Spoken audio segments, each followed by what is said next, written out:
World T V, سب پہ نظر، اندر کی خبر۔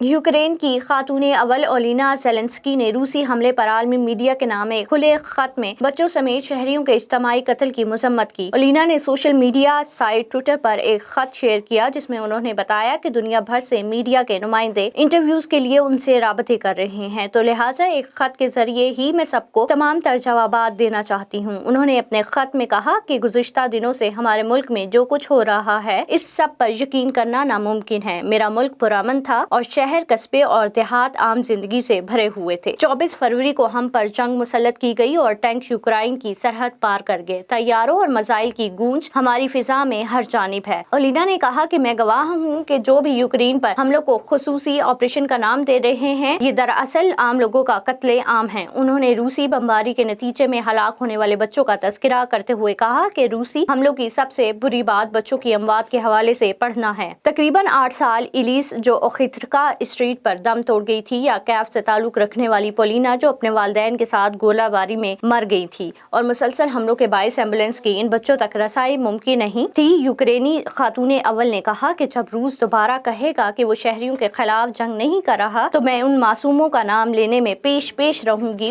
انہوں نے عالمی میڈیا کے نمائندوں سے مخاطب ہوتے ہوئے تنزیہ کہا کہ یقیناً آپ لوگوں نے کیف اور خارکیف سے ہماری خواتین اور بچوں کی پناہ گاہوں اور تہ خانوں میں پناہ لیتے وقت کی شاندار تصاویر دیکھی ہوں گی، اور یہی تصاویر ہماری خوفناک حقیقت ہے۔ انہوں نے روسی حملوں کے نتیجے میں یوکرین کے اسپتالوں کی حالت زار کا تذکرہ بھی کیا اور بتایا کہ کینسر کے مرض میں مبتلا افراد جن کی ان حملوں کی وجہ سے کیمو تھراپی ملتوی ہوئی، وہ ایسی سازشیں کرنے والوں کو کبھی معاف نہیں کریں گی۔